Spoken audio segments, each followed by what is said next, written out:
you're watching Telesur. This is from the south, from Caracas, Venezuela. I'm Carla Gonzalez. Let's begin.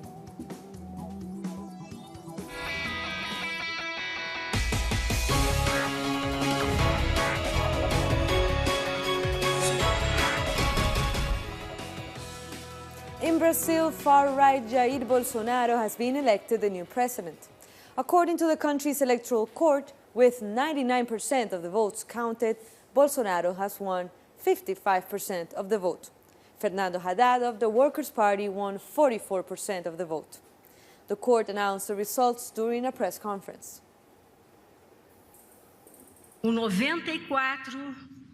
So far, we have counted 94.44% of the votes. 55.54% of valid votes are in favor of the candidate Jair Bolsonaro, and 44.46% of valid votes are in favor of the candidate Fernando Haddad. Based on these calculations, the candidate Jair Bolsonaro is officially elected to the position of President of the Federal Republic of Brazil. So let's see how the vote was divided across the country. The Workers' Party candidate Fernando Haddad, seen in red, won the vote in the north and the east of the country, while President-elect Jair Bolsonaro in green gathered support in the south and the west of the country, the most populated areas. And comparing the first and the second round, Bolsonaro picked up 6 million votes since that first round. And despite his loss, Haddad added 13 million votes in this round. And Bolsonaro addressed the country after his victory was confirmed. Our compromise that we make with Brazilians is to make a decent government, promoting the country and our people. And I'll guarantee that it is how it will go. Our government will be made by people who has the main proposition that is listening to me in that moment. The proposition of transformation Brazil in a big, free and prosperous nation. You can have the certainty that will work. Thousands of Bolsonaro supporters have gathered in Sao Paulo to celebrate his victory. Carrying Brazilian and U.S. flags, people cheered the election result. Many believe this has been the most divisive campaign in decades in Brazil. Meanwhile, Haddad has accepted the results and says he will work to defend the freedom of the 45 million people that voted for him. First, we went to the second round, and later we have 45 million votes, and the expressive part of the Brazilian people need to be respected in this moment. And sadness spread among Haddad's supporters after the defeat. They cried and hugged each other as the results came out. They fear what the upcoming administration may bring to the country, especially for minorities.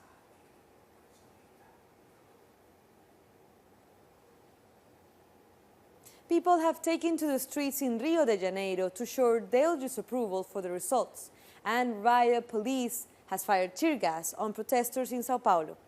Protesters yelled "Ele Now," a known slogan against Bolsonaro. Many Brazilians are concerned that Bolsonaro will not respect human rights, civil liberties, and freedom of speech. Some remembered the government of Luiz Inácio Lula da Silva and its focus on social issues. I am in mourning, not for me, but for Brazil, which doesn't deserve this. It doesn't deserve this ignorance. The Brazilian people are ignorant. Brazil owes a lot to Lula. Besides choosing a president, governors for 13 states and the federal district were elected as well this Sunday. Brazilians also cast their ballots for 19 mayors.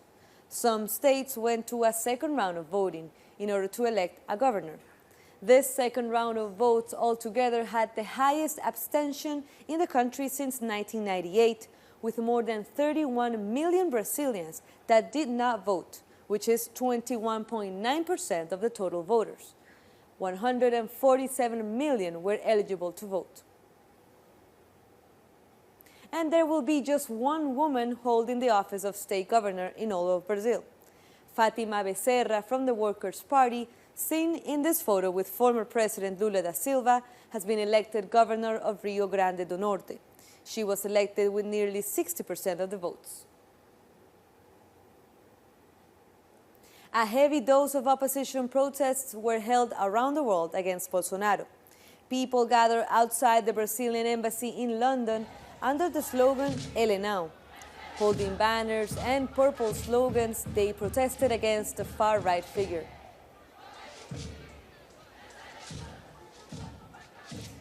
Similar scenes played out in Paris, where a long line of Brazilian voters formed outside the embassy. Almost all of them broke into chants against Bolsonaro. Venezuelan President Nicolás Maduro issued a statement to congratulate Brazil's president-elect. Maduro says that the Bolivarian government will try to have a respectful relationship for the sake of the people from both countries. He also wants the upcoming government to collaborate with Venezuela for a better regional integration. Reactions started pouring in for Bolsonaro, including from the President of Argentina, Mauricio Macri, and the President of Mexico, Enrique Peña Nieto. Both presidents have congratulated him on his victory.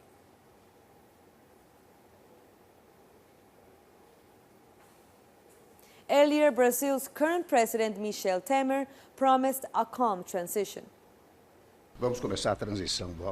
We're going to start the transmission very quickly, starting tomorrow, and we'll make a very quiet and calm transmission.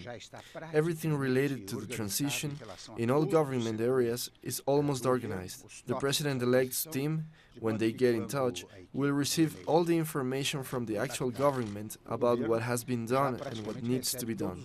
Coming up, we have more stories. Meanwhile, you can follow us on Twitter at Telesur English and my account at Carla G. Telesur. So give us a share and some tweets. We'll be back.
O socialismo, com o comunismo e com o populismo e com o extremismo da esquerda.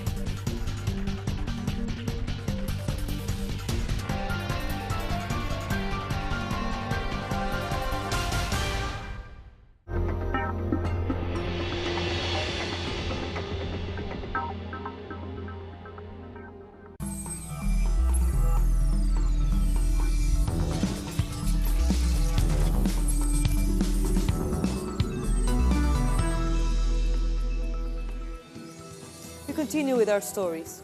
One Honduran migrant has been killed near the Guatemala-Mexico border after a rubber bullet dispersed by Mexican security forces struck him in the head. 26-year-old Henry Diaz was killed in the Guatemalan border city of Tecunuman. Several were injured, among them other Central Americans who were part of the migrant caravan attempting to travel through Guatemala to Mexico. It was a rubber bullet. It can provoke an injury that leads to this situation. Do you know what time he died? I'm not able to confirm that exact time of death because right now we are just confirming the death.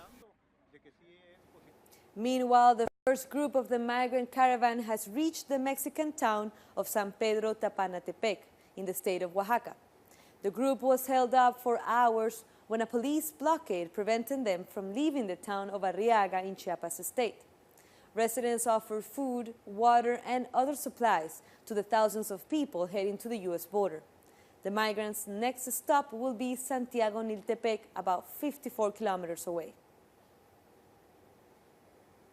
We had a session with all of the migrants, and a security committee of 300 people was formed for caravan security along the road, to use only one lane, to go orderly, and to be here caring for everyone. The committee will be in charge of the trash and all other issues. The Mexican people extended a hand and helped us a lot. We thank the Mexican people.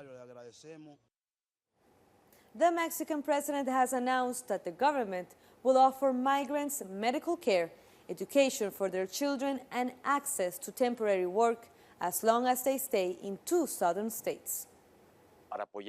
To support you, the government of Mexico is launching the plan, You're in Your Home. While in Mexico, you can receive medical attention and even send your children to school. You will also have a temporary official identification to do the procedures that you need while you regularize your immigration status. And migrants have rejected this proposal, saying that they believe that the majority of those who would apply would be rejected and deported. This is definitely a strong mandate. We all know that. It's more of the same, which is repressing, containing migration. There's no solution there.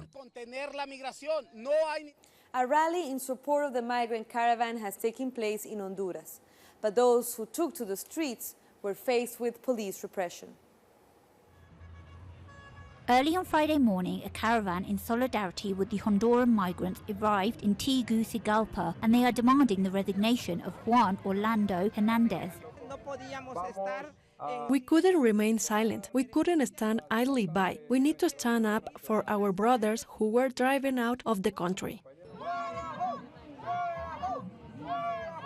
Protesters walked for 3 days to get to Tegucigalpa. They want to return to democracy, something they say was lost after the current president was illegally re-elected. I think this is the moment for Hondurans to stand up for ourselves and demand that this illegitimate government return power to the people. In the afternoon, more demonstrations were held for the same reason, to demand the resignation of Juan Orlando Hernandez, but the people were met with police repression and attacked with tear gas. When we arrived, there were 4 army squadrons along with police. They were ready to repress us. In the wake of the attacks, they called on the international community to suspend economic support to the current government. We cover our faces so that we're not murdered tomorrow by Juan Orlando Hernandez goons, the usurper that stole the elections from Salvador Nasralla. We ask the international community to stop supporting this dictator. People are fleeing because there is no money, no opportunities in Honduras. According to reports, Honduras spends over $18 million in weapons and ammunition, which is mainly used to repress protests. Meanwhile, extreme poverty has reached nearly 50%. In other news, thousands of families have been evacuated in Paraguay due to heavy flooding. Authorities have declared a state of emergency for 90 days in the capital, Asunción. Families have been relocated in shelters across the country. The Paraguay River has reached 5.5 meters high, and rains are expected throughout November. Doctors from Venezuela and Cuba have arrived in Suriname as part of Petrocaribe's Regional Integration Agreement. They will provide aid to low-income patients suffering from sight diseases. The Venezuelan medical mission plans to perform approximately 27 surgeries to patients with various diseases. More than 2 million people have attended the parade for the Day of the Dead in Mexico. Allegorical floats, giant puppets, skull face paint, and main characters from Mexican culture line up in Paseo de la Reforma in Mexico City, including renowned artist Frida Kahlo. The parade was celebrated for the third time in a row. This year's theme focused on migration with roots of African and Spanish migrants. The celebration for Mexico's Day of the Dead are known worldwide and are famous for their colorful traditions. I found it amazing because we know we are going to die, and take it as a celebration, as an event, is very positive. At home, we put our offering to remind all the people who have been with us and now remember them. We give them a food offering, and it's the part of the tradition between life and death. In Chile, 13 muralists are taking part in the urban art festival La Puerta del Sur. Let's take a look. The urban festival La Puerta del Sur is taking over abandoned public spaces. This festival aims at bringing art out of museum halls and into the streets in a bid for the creation of interesting content and social criticism. The idea began with a conversation among several painters. We were painting all over the world and for different festivals. The idea with this festival is not only to paint, but to go beyond the paint and create something like what we are creating now. We are changing the visual landscape with the help of several artists that are sharing their art with the city. 13 muralists painted more than 1,300 meters of walls and stones of the Mapocho River in capital Santiago, a space full of symbolism and history. This river is a scar. It is a backbone in the city, but it is also a border of Santiago between the poor and the rich. This river has a lot of violence. Bodies were found here during the militia coup. My parents left for exile. The stories of the military coup, popular unity, and this river are part of my life and my childhood. The secret police of dictator Augusto Pinochet tortured and murdered people in the riverside, a painful practice that has continued. Do you remember the case of the Colombian who got killed and was thrown here? Well, this river has accumulated all that is bad with this city. What we're doing here is just returning a little bit of love to the river through street art. The Venezuelan-Chilean muralist Kalala has come back to return part of that love. The mural that I came here to do represents a meeting between Venezuelan dancing demons and Chilean dancing demons. This is my way of explaining the encounter of my roots, of my history, my childhood, and all those stories that I have heard all of my life. But he's not the only one. Peruvian muralist Olfer shows his own story as well. The river has a mystique because they found an Inca mummy here, where the river begins. Above that, the Incas settled here because they reached these parts. Everyone has united for this Latin American encounter. The Chilean poet Raúl Zurita reflects through his verses that will be engraved on the murals. When everything is finished, these stones will remain. They will survive the waves, the centuries, and the dreams, just how the powerful and the stubborn hearts will last. Stubborn like these artists that on the stones of the river they found a place to paint, their best weapon. We'll be back after this break, but stay updated with us. We'll be back after this video.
Thank you for joining us again.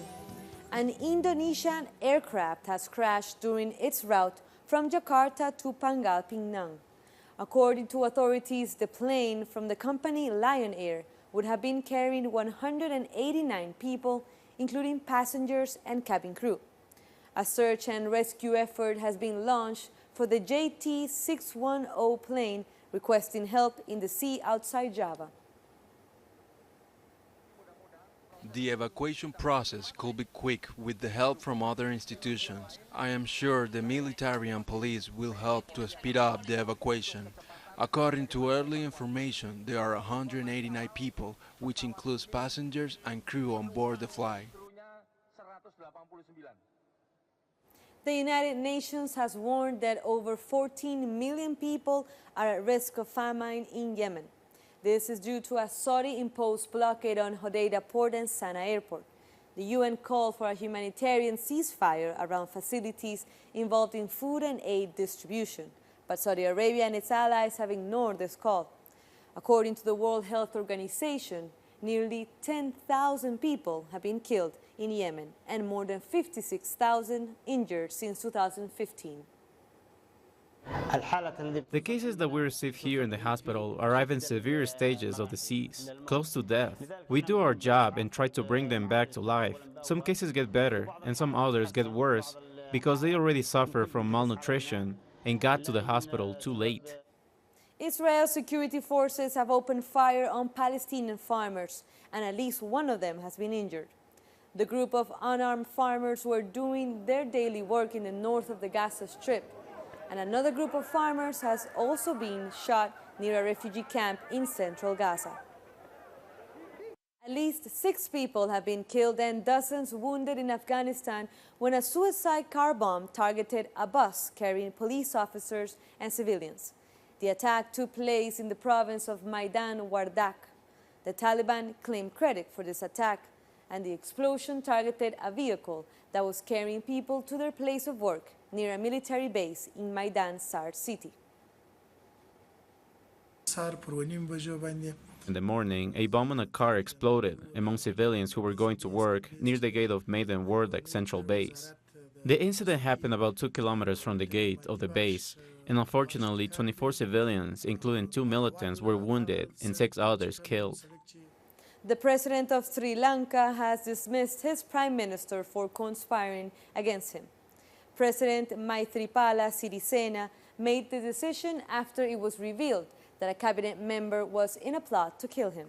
Sirisena has nominated his former political rival Mahinda Rajapaksa to form a new cabinet. One of the people involved and questioned by investigators have revealed the name of a minister in an alleged conspiracy to assassinate me. Residents of rural Kenya are receiving the benefits of the Universal Basic Income. This program is part of a large study to discover a new way to end poverty. Around 20,000 people are participating in this program, receiving between 22 and 507 euros per month. According to the World Bank, over a third of Kenya's nearly 50 million citizens live below the international poverty line. When you give people cash, the first thing you give them is choice.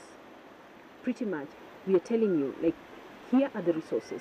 Make the decision on how you want to use it. So you're giving people a choice, which traditional aid doesn't do. Thousands of Mouride pilgrims have attended the Grand Magal on Senegal's holy city of Touba. This is one of the most popular pilgrimages in the world. The Mouride Brotherhood is a Sufi order with a mass following in the country. Worshippers celebrate the life and teachings of the Brotherhood's founder, Sheikh Amadou Bamba, by reading his poems and praying.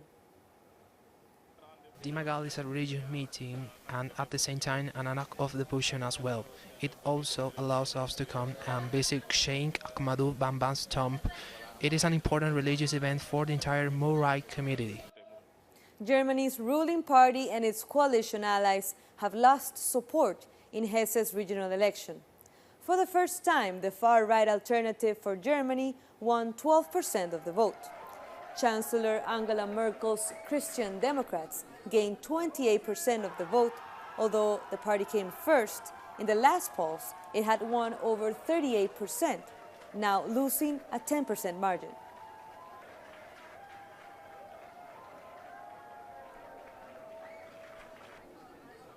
Still in Germany, over 100 environmental activists have been arrested after protesting against the deforestation of a forest. Activists denounce the Hambacher forest is being destroyed by the exploitation of minerals.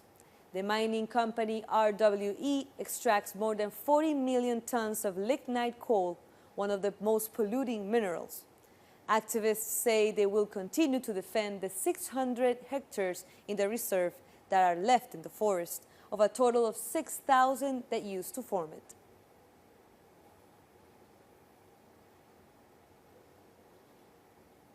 And thousands of Norwegians have taken to the streets in Oslo to protest against NATO-led military exercises.